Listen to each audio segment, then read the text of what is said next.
Udah saya record sendiri, nanti saya yang akan itu kan ya, share ya. Ini sudah saya record. Oh iya Pak. Oh baik Pak. Baik, kita mulai saja. Jadi di dalam analisis kelayakan itu ada beberapa yang harus kita penuhi. Yang pertama adalah analisis kelayakan ekonomi, kelayakan teknis, kelayakan organisasi. Nah, paling tidak di dalam makalah kita itu atau di dalam laporan yang kita buat itu untuk kelayakan ekonomi itu paling tidak lakukan satu saja.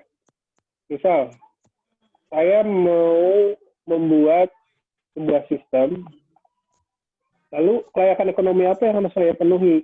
Nah, kan ada beberapa macam kelayakan ekonomi ya, mulai dari NPV dan lain sebagainya. Nanti kita jelaskan. Nah, kalau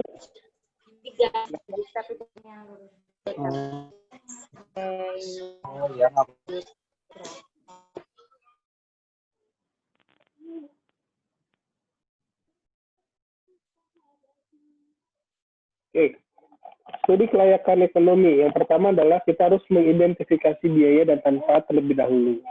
Setelah kita menentukan identifikasi biaya dan manfaat, maka berikutnya adalah kita bisa menentukan yang namanya return of investment. Nah, dalam menghitung analisis biaya dan manfaat, paling tidak kita menuangkan, paling tidak membutuhkan analisis kelayakan untuk 3 sampai dengan 5 tahun. So, kenapa harus 3 dan 5 tahun, 3 sampai 5 tahun?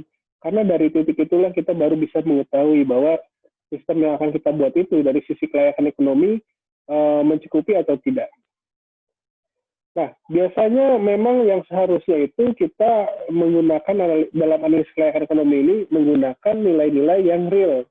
Sebagai contoh misalnya, kalau misalnya Anda memperhatikan ada yang namanya tingkat suku bunga, maka tingkat suku bunga yang digunakan adalah yang seharusnya adalah yang berlaku pada saat itu.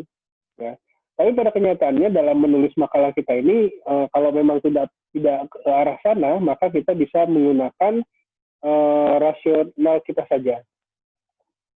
Nah, kita langsung saja, saya berikan contoh di sini untuk kelayakan ekonomi itu ada yang pertama adalah ada perhitungan yang namanya present value. Yang kedua adalah ada net present value atau NPV. Dan yang ketiga adalah return of investment atau ROI. Biasa kita kenal dengan istilah ROI. Nah, apakah saya harus membuat ketiga-tiganya? Nah, sebetulnya kalau memang bisa kita buat ketiga-tiganya silahkan.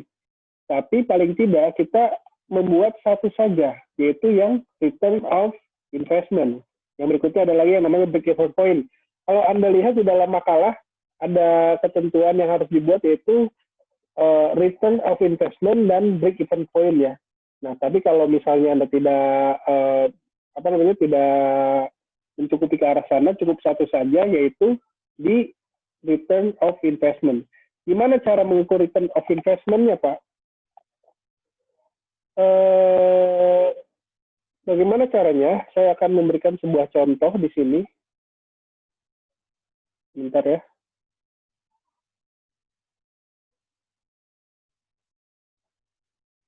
Nah, ini ada sebuah contoh. Kita perhatikan baik-baik. Tadi saya katakan paling tidak itu 3 sampai dengan 5 tahun. Pak, berarti boleh kurang dari 5 tahun? Boleh, silahkan. Nah, kebetulan di sini saya berikan contoh dari tahun 0 atau tahun yang sedang kita lakukan, karena pada saat kita berjalan itu belum kita bisa nilai sebagai 1 tahun ya. Maka ada tahun 0, tahun ke-1, tahun kedua, dan tahun ketiga. Kita perhatikan baik-baik.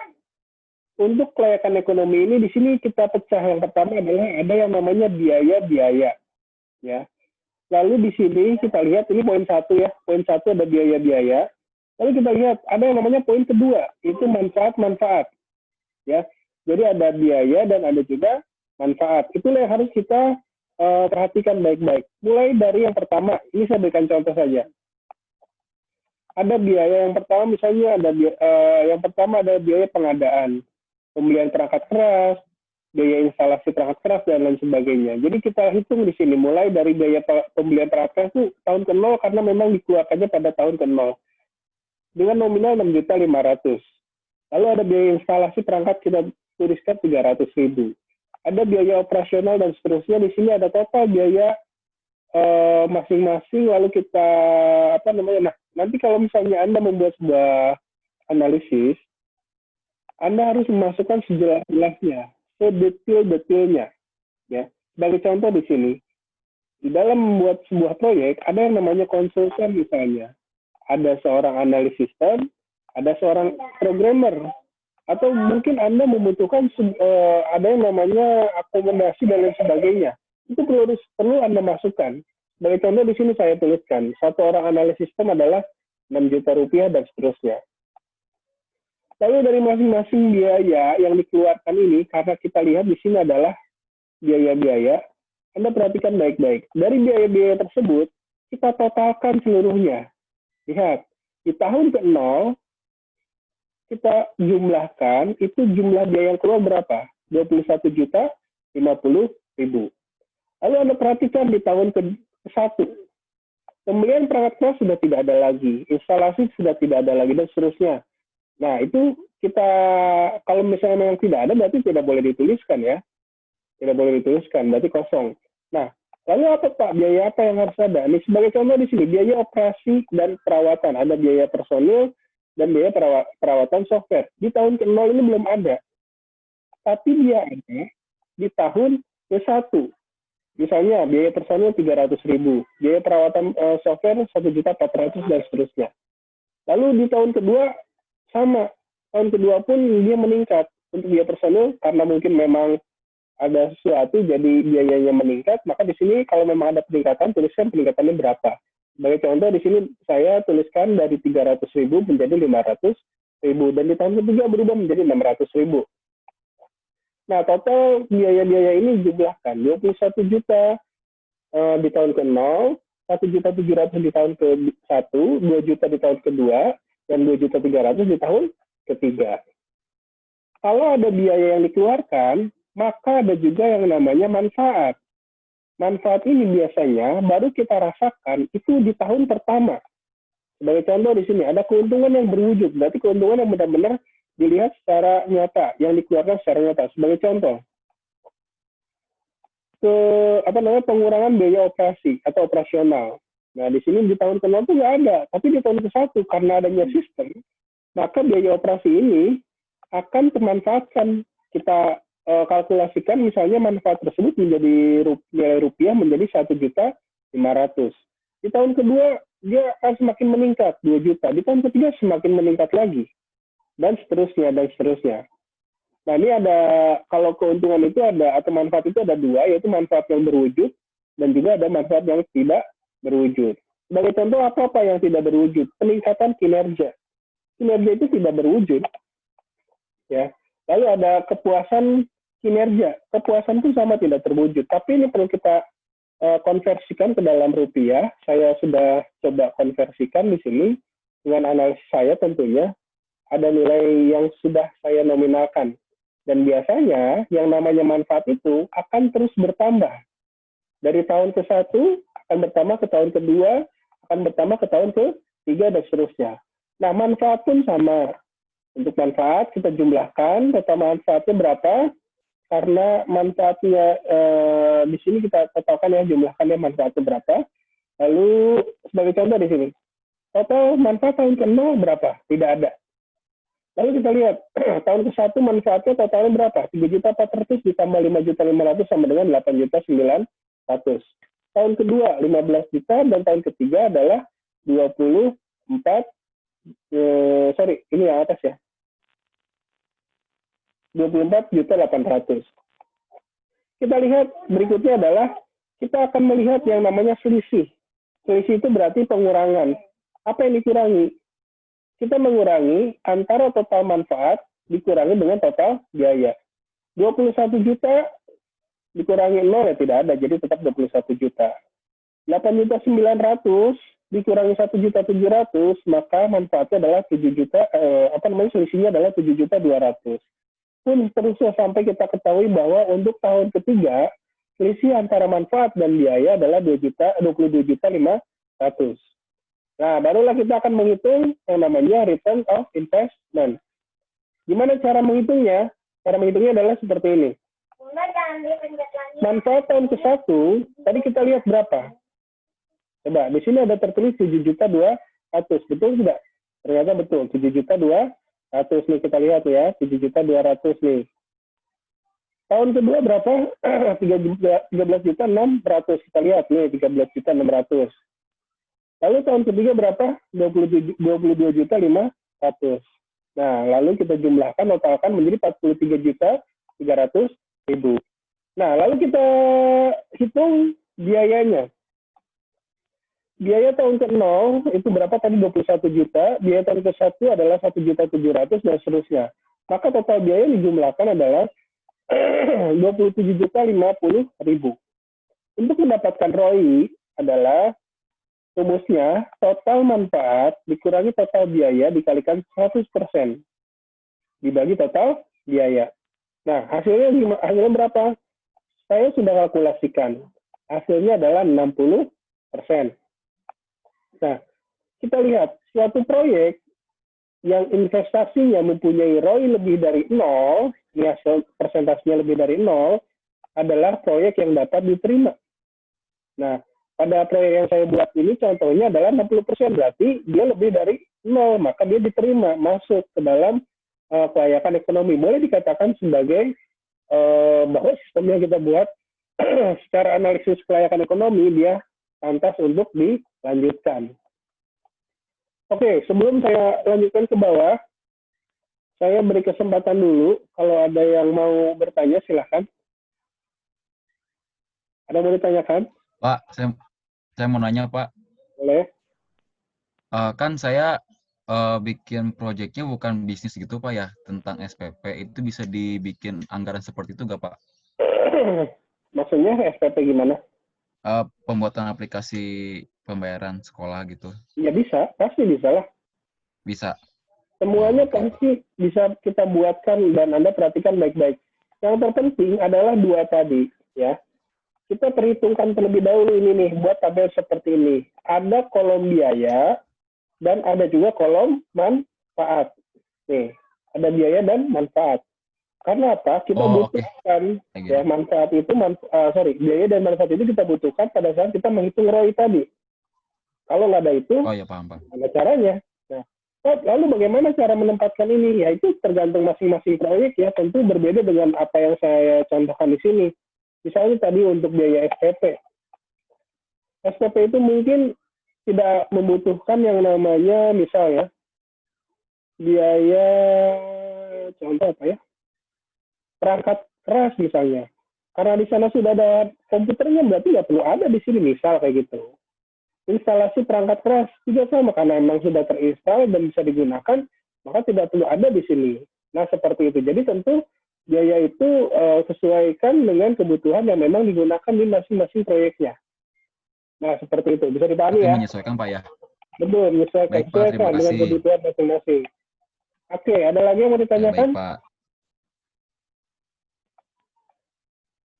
Yang lain, ada yang mau ditanyakan? Ada? Tidak ada? Yakin nggak ada? Baik, kalau nggak ada saya lanjutkan. Kita perhatikan baik-baik. Ya, setelah menghitung yang namanya return of investment untuk mengetahui kelayakan ekonomi, tadi saya pastikan dulu ya. Kalau di dalam makalah itu tadi kan tertulisnya ada dua ya. Ada payback period dan ada payback period break even point dan ada yang namanya return of investment. Anda cukup satu saja ini dulu aja ya, return of investment, karena dalam pembuatan makalah ISAD ini kita belum benar-benar melakukan pembelian, pengadaan dan lain sebagainya. Tapi nanti pada saat di proyek minor, tentu kelayakan ekonominya harus lebih lengkap, tidak cukup dengan return of investment saja.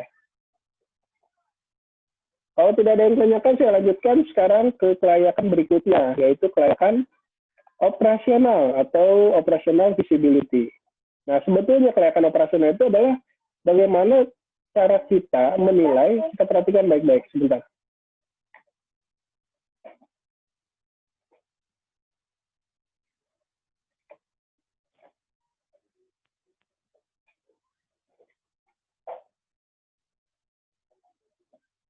Nah, kelayakan operasional itu sama saja dengan kelayakan yang namanya secara teknis atau secara operasional. Kita perhatikan di sini ada sebuah contoh.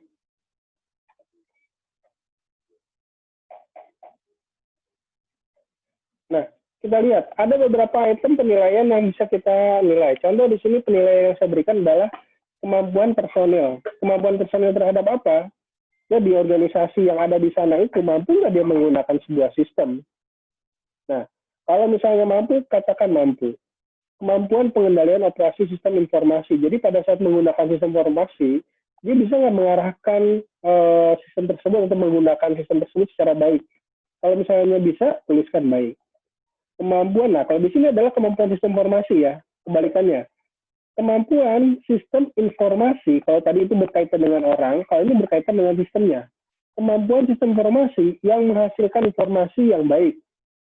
Nah, apabila memang sistem informasinya itu dikatakan menurut user sudah oke, maka tuliskan baik. Nah, kita berikan penjelasan di sini. Kemampuan personil dalam menggunakan sistem informasi yang dibangun dikatakan cukup layak dan mampu. Karena personil yang ada memiliki pengetahuan yang baik tentang komputer atau sistem. Sehingga pengadaan pelatihan dalam mengoperasikan sistem informasi yang dibangun cukup dalam perihal teknis saja. Nah, seperti itu. Itu adalah yang kita kategorikan sebagai operational visibility atau kelayakan operasional. Sampai sini ada yang mau ditanyakan? Silakan, saya berikan kesempatan yang mau bertanya. Saya Pak, mau bertanya Pak. Ya, silakan. Apa? Kalau yang operational visibility ini maksudnya kemampuan dari kitanya atau kemampuan dari si kliennya gitu Pak? Orang kliennya apa orang dari kitanya Pak? Bukan kita ya, tapi operasional itu berarti yang akan menggunakan nanti. Oh, berarti si kliennya itu ya Pak ya? Ya, betul. End user yang mau menggunakan atau yang mau pakai itu, kira-kira dia udah terbiasa belum dengan penggunaan sebuah sistem misalnya.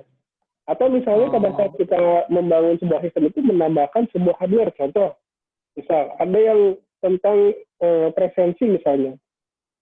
Presensi yang dipakai itu tidak hanya menggunakan komputer, tapi misalnya dengan menggunakan fingerprint. Dia mudah nggak? Bisa nggak beradaptasi dengan teknologi baru itu? Atau misalnya presensi yang digunakan menggunakan barcode. Nah, mereka mampu nggak untuk beradaptasi di situ? Nah, itu adalah yang dimaksud dengan kemampuan personil atau orang-orang atau end user yang akan menggunakannya. Nah, selain daripada orang, kita perhatikan baik-baik. Sistem yang kita buat ini sejatinya sudah sesuai belum dengan keinginan user. Nah, itu ada di operational visibility. Maka di sini di pertanyaan ketiga, kemampuan sistem informasi yang menghasilkan informasi. Nah, artinya output yang diberikan oleh sistem itu sudah sesuai atau belum dengan kebutuhan penggunanya. Nah, seperti itu. Itu adalah operational visibility. Baik. Ada lagi yang mau ditanyakan tentang operational visibility? Kalau saya sudah dipahami Pak.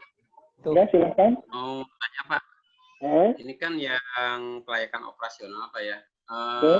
Tugas ini kan sampai tanggal 30 Pak kalau nggak salah. Nah, kalau misalkannya dari item ini pengerjaannya itu belum selesai, belum tuntas gitu Pak, untuk penilaiannya gimana Pak? Jadi begini ya teman-teman semua, mohon perhatiannya, memang betul kita ini diharapkan terjun langsung ke ke objek ya.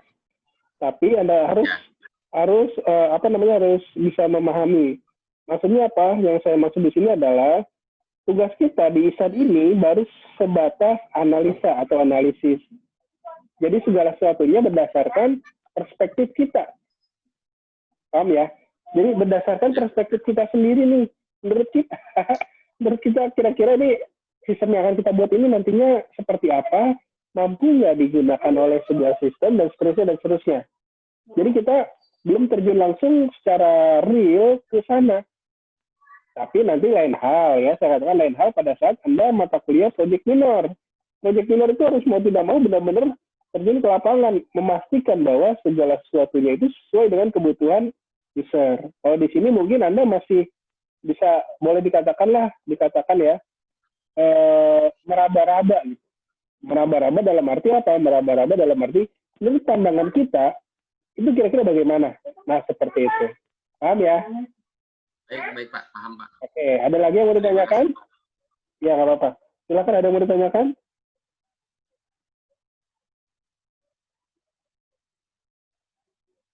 Bisa dilanjutkan? Lanjut Pak, sudah paham. Baik, saya lanjutkan ya. Ini yang kedua, operational visibility. Yang berikutnya adalah technical visibility atau kelayakan teknis. Perhatikan baik-baik dari file ini. Visibility teknis. Nah, kita perhatikan baik-baik. Berikan pertanyaan seperti ini, familiar dengan aplikasi. Apakah secara teknis mereka atau aplikasi yang akan kita buat ini itu familiar nggak dengan orang-orang di sana? Jika tidak, maka akan menghasilkan resiko yang lebih besar. Tapi kalau ternyata mereka atau end user itu sudah familiar atau sudah terbiasa, maka boleh kita katakan itu bisa dikatakan ya layak secara pertanyaan yang pertama. Yang kedua adalah familiar dengan teknologi. Ya, jika tidak maka akan menghasilkan resiko yang lebih besar. Kalau tadi adalah berkaitan dengan aplikasi, maka yang ketiga ini adalah berkaitan dengan teknologi. Nah, yang ketiga adalah apakah cocok dengan organisasi? Jika semakin sulit mengintegrasikan sistem dengan teknologi yang ada, maka akan menghasilkan resiko yang lebih besar. Kita berikan contoh di sini. Kembali ke sini. Dari pertanyaan-pertanyaan di atas, dalam sistem atau analisis yang saya buat, ternyata item penilaian ini cukup sampai di sini saja. Apakah secara teknis, sebagai contoh di sini adalah ketersediaan teknologi di pasaran.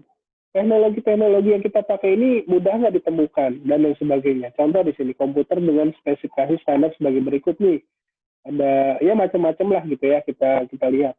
Kalau dengan kebutuhan tersebut mudah ditemui, mudah digunakan, dan lain sebagainya, utamanya sebetulnya bukan mudah ditemui, tapi mudah digunakan. Maka berikan penilaian di sini.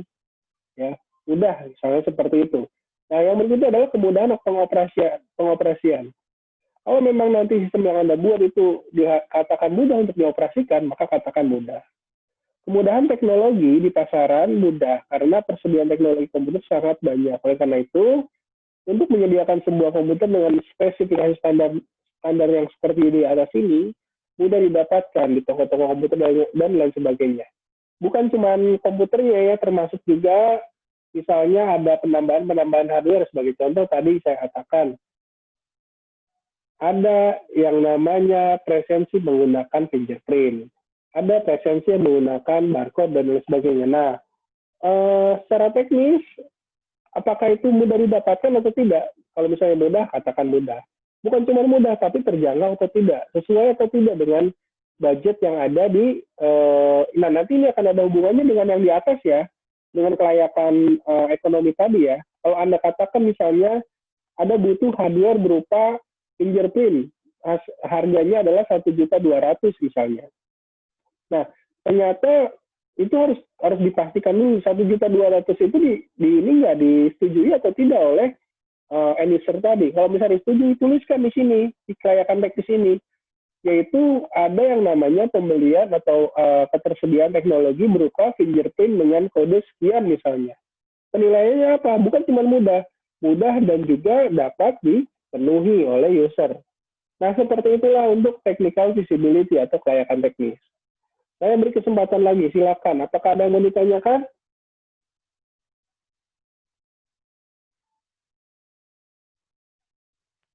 Ada untuk kelayakan teknis? Bisa dipahami, Pak.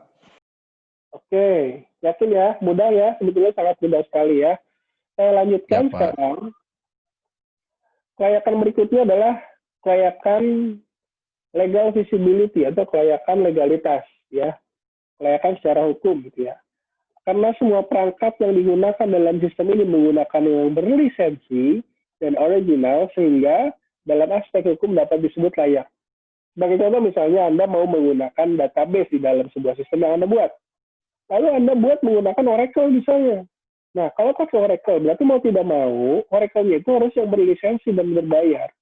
Nah, kalau berlisensi dan berbayar, jangan lupa masukkan kebutuhan pembelian Oracle tadi di kelayakan ekonomi. Paham ya?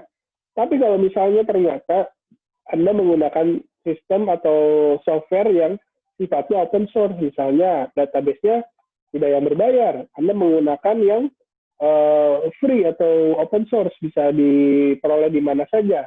Maka secara legalitas itu pun dikatakan legal, karena memang bisa diperoleh dengan bebas, tanpa harus menggunakan biaya. Lain hal misalnya, kalau misalnya sistem operasi komputer yang Anda install di dalamnya itu adalah menggunakan Microsoft Windows misalnya. Tapi ternyata Windows-nya Anda menggunakan Windows yang tidak berbayar atau tidak berlisensi operating sistemnya. Itu menyalahi legalitas. Ya. Oleh karenanya berarti kalau seperti itu legalitasnya dipertanyakan. Ya, dipertanyakan. Oleh karenanya pergunakanlah perangkat keras maupun perangkat lunak yang sifatnya memang open source, sehingga secara legalitas itu bisa dikatakan langsung legal, atau secara kelayakan apa tadi dikatakan secara ininya ya, secara hukumnya itu ya, boleh dikatakan secara hukum itu memang bisa dipergunakan secara bebas. Nah, itulah legal visibility. Sampai sini bisa dipahami legal visibility? Ya. Berarti OS-nya juga harus yang lisensi apa ya? Kalau memang menggunakan operating system yang berlisensi, berarti nggak apa-apa. Tuliskan di sini semua perangkat yang digunakan misalnya berlisensi, tapi dengan catatan, kalau berlisensi, itu kan berarti harus berbayar ya. Kalau berbayar itu berarti nanti di kelayakan ekonomi di atas tadi, di yang paling atas nih, berarti secara biaya, Anda masukkan biaya. Bukan cuma biaya pembelian perangkat keras, tapi di sini contoh nih, biaya perlengkapan perangkat lunak, contoh ya. Biaya perlengkapan perangkat lunak 1 juta. Mungkin ini adalah untuk pembelian operating system 1 juta ini. Ya. Nah, seperti itu. Oke. Ada yang ditanyakan tentang kelayakan legalitas? Kalau misalkan yang nggak ilegal, yang ilegal apa? Jangan. Boleh apa enggak? Ya nggak boleh lah. Oh. Nggak boleh. Ya, Pak, ya pakai Windows tapi yang di-crack gitu ya. Ya nggak boleh. Nggak boleh. Tapi Pak, mau tanya Pak, kalau misalnya Windows, tapi kan dia minta aktivasi, tapi kita nggak aktivasi, jatuhnya kita nggak nge-crack kan Pak ya? Itu masih termasuk legal nggak Pak? Kalau yang belum diaktifasi. Oke, perhatikan dulu ya. Kan kita tugasnya sebetulnya membuat sebuah sistem informasi ya. Berarti kita artinya tutup mata lah. Tutup mata dalam arti apa? Tutup mata dalam arti katakanlah di objek kita itu sudah menggunakan sebuah perangkat komputer yang sudah mempunyai operating system. Pilihan operating system yang dia pakai itu legal atau tidak, itu terserah mereka. Kecuali saya katakan, sistem informasi yang Anda buat, misalnya membutuhkan spesifikasi khusus misalnya. Anda harus menggunakan Windows yang versi terbaru, misalnya Windows berapa yang terbaru. Katakanlah seperti itu. Ya, katakanlah. Atau misalnya Anda menggunakan sistem operasi yang sifatnya memang secara khusus yang dibutuhkan. Kalau operating system otomatis, mau tidak mau harus berbayar. Kecuali kalau misalnya Anda menggunakan yang open source. Nah, maksudnya di sini legal visibility itu apa? Jadi pada saat Anda menggunakan sistem yang Anda buat, di dalamnya itu gimana cara membuatnya? Misalnya tadi contohkan, Anda mau menggunakan database. Database yang Anda pakai, tentu kan akan ditanam di dalam sistemnya. Atau harus terinstall di dalam hardware yang ada di sana. Nah, kalau misalnya Anda pakai yang tidak berbayar, contoh MySQL misalnya, itu kan tidak berbayar. Anda bisa pakai di situ. Tapi kalau misalnya, wah ini database-nya bakalan cukup besar nih, nggak cukup pakai yang gratis, harus pakai yang berbayar misalnya. Maka misalnya Anda menggunakan Oracle misalnya. Oracle itu harus diinstal kan. Nah berarti yang harus Anda pahami di sini berarti penginstalannya bukan, operating system yang harus diinstal itu Anda bukan melihat operating system ininya ya, bawaan untuk device, tapi untuk kebutuhan aplikasi Anda. Nah kayak gitu. Jadi misalnya OS-nya itu udah terinstall di sana Windows 10 misalnya. Ya udah biarin, itu nggak usah Anda lihat. Dia mau pakai yang bajakan kek, mau yang enggak kek, itu Anda jangan lihat. Kecuali kalau memang si usernya itu meminta Anda untuk tolong dong sekalian diinstal juga operating systemnya. Kalau misalnya menggunakan jasa Anda untuk menginstal, Anda harus menyarankan bahwa, Bu, Pak, harus beli kalau pakai Windows. Saya tidak menyediakan sesuatu yang memang secara legal itu menyalahi aturan. Karena apa? Nanti kalau misalnya ada sesuatu nih, misalnya, ini siapa yang menginstal? Wah, si A apa gitu ya. Nah, nanti ada yang diminta tanggung jawab. Kenapa Anda menginstal operating system yang tidak layak secara legalitas? Nah, di situ. Jadi harus Anda pahami. Sebetulnya kelayakan visibility ini, legal visibility ini adalah segala sesuatu operating system yang memang, ya, saya katakan sekali lagi, yang memang Anda gunakan. Kalau nggak Anda gunakan, ya jangan, nggak perlu. Nah, seperti itu. Bisa dipahami ya? Dipahami. Ada yang mau ditanyakan lagi tentang tes visibility legal ini, legalitas?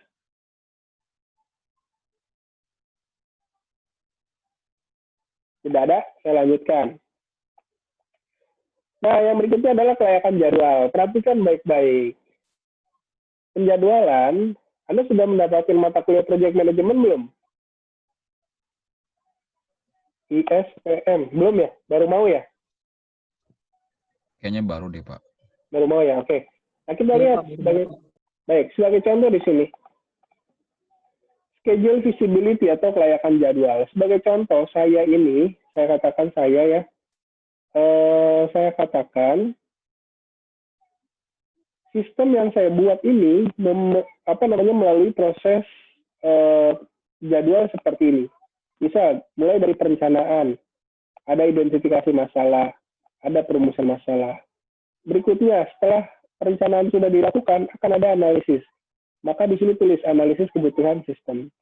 Setelah analisis kebutuhan sistem ini selesai, ada yang namanya desain sistem. Ada perancangan. Apa yang dirancang? Desain sistemnya, berarti Anda mulai mengoding. Desain database-nya, berarti Anda sudah mulai membuat DBMS-nya. Nah, ada implementasi. Implementasi itu berarti mulai si sistem itu sudah selesai dan siap untuk diapakan? Untuk pengujian. Ada dokumentasi, ada delivery product, yaitu berarti si produk ini kita antarkan ke mereka, lalu yang terakhir adalah ada yang namanya instalasi sistem. Kita buatkan ID-nya masing-masing. Identifikasi masalah 1.1, perumusan masalah 1.2, analisis kebutuhan sistem 2.1 dan seterusnya. Ini ada ID kegiatan ya, pahami di situ. Lalu kita berikutnya ada namanya ini, ada data aktivitas proyek. Kita lihat di sini ada ID kegiatan. ID kegiatan dilihat dari mana, Pak? Ini di sini tadi ya, dari masing-masing kegiatan. 1.1 berarti apa? Identifikasi masalah. Lalu ada kolom berikutnya. Ada yang namanya waktu optimis, waktu realistis, dan waktu pesimis. Dan berikutnya ada yang namanya waktu yang diharapkan. Sebagai contoh di sini. Untuk kegiatan 1.1 identifikasi masalah, kita optimis bahwa untuk mengidentifikasikan sebuah masalah kita cukup 1 hari saja. Kita percaya optimis. Tapi ternyata secara realistisnya adalah kita butuh waktu 2 hari. Nah, lalu ada juga yang namanya waktu pesimis. Berarti ada sesuatu kalau misalnya ya paling seburuk-buruknya secara optimis itu tidak tercapai, kira-kira butuh berapa hari sih? 3 hari misalnya. Ini dalam hari ya. Ini dalam hari, bukan dalam jam, dalam hari. Nah, lalu kita hitung yang namanya expected time atau waktu yang diharapkan. Gimana cara mendapatkan angka 2 ini? Caranya adalah dengan menggunakan rumus. Rumusnya adalah ini. A ditambah 4 dikali M ditambah B dibagi 6. Ya. Di mana A kecil ini adalah waktu optimis, 4 dikalikan M ini apa? Waktu realistis ditambah B. B itu adalah waktu pesimis dibagi dengan 6. Pak, kenapa harus dibagi 6? Jangan ditanya itu ya, jangan ditanya 6 ya, itu memang sudah rumus dari sana, saya nggak tahu kenapa harus 6. Itu memang sudah rumusnya dari sana. Sebagai contoh kita masukkan contoh tadi. A itu adalah waktu optimisnya berapa tadi? 1. 1 ditambah 4 dikali M. M itu adalah waktu realistis. Berapa realistisnya adalah 2. 4 dikali 2 berapa? 8. Lalu ditambah B. B itu berapa tadi? 3. Berarti 1 ditambah 8 ditambah 3. Yaitu 12. 12 dibagi 6 sama dengan 2. Inilah dia expected time-nya. Anda cari dari masing-masing kegiatan ini, cari expected time-nya, ya, cari masing-masing.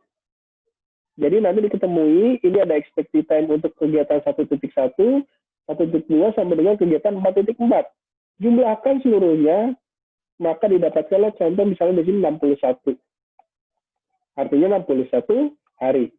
Nah, melalui tabel ini diketahui bahwa proyek ini diharapkan dapat selesai paling cepat dalam jangka waktu 61 hari. Jumlah total waktu expected tadi. Dengan estimasi bahwa paling lama proyek ini memerlukan waktu 61 hari, jumlah total yang diharapkan atau expected time untuk selesai. Maka dikatakan kalau untuk sebuah sistem, ya katakanlah seperti itu, untuk sebuah sistem, waktunya itu yang bagaimana yang dikatakan itu dikatakan layak. Apakah 61 hari itu layak? Sebetulnya kata-kata 61 hari itu layak atau tidak boleh dikatakan bukan kita yang menjawab. Kita boleh menjawab, tapi kita lihat juga kebutuhan daripada user.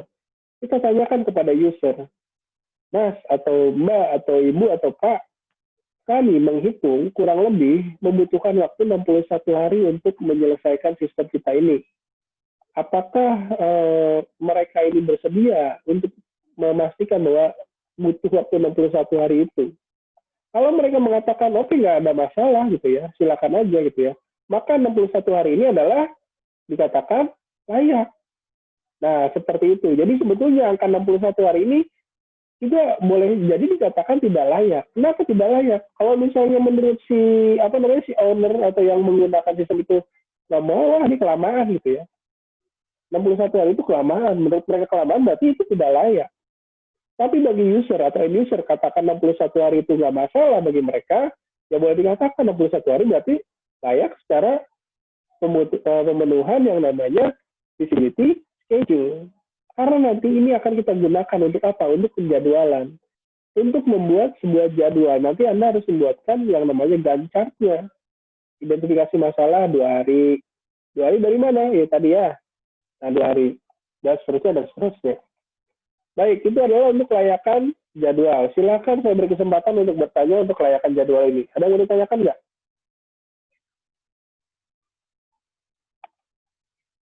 Ada yang mau ditanyakan kelayakan jadwal?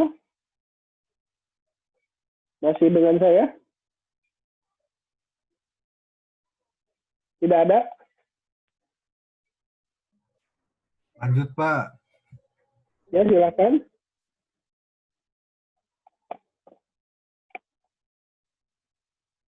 Ada tidak? Aman kayaknya, Pak, aman. Aman. Aman ya? Yakin ya? Jangan sampai salah nih ya. Yang ini mah aman, Pak. Oke, jadi yang nggak aman ya, Pak. Betul. Baik, kalau tidak ada yang ditanyakan, berarti untuk kelayakan, analisis kelayakan saya rasa sudah saya bahas dan sudah saya jelaskan. Mudah-mudahan tidak ada kendala lagi dalam membuat analisis kelayakan. Ya. Amin. Baik, saya minta nanti untuk pengumpulan makalahnya itu kan saya jadwalkan itu sampai tanggal 30 ya. Sampai tanggal 30. Baik. Karena waktu kita yang memang cukup terbatas sampai tanggal 30, saya mudah-mudahan bisa Anda pergunakan sebaik mungkin sampai tanggal 30 itu. Nanti kalau misalnya sudah dikumpulkan 2 hari kemudian, atau saya minta kesepakatan aja di sini ya. Saya minta kesepakatan aja di sini. Dari tanggal 30 itu, bentar ya.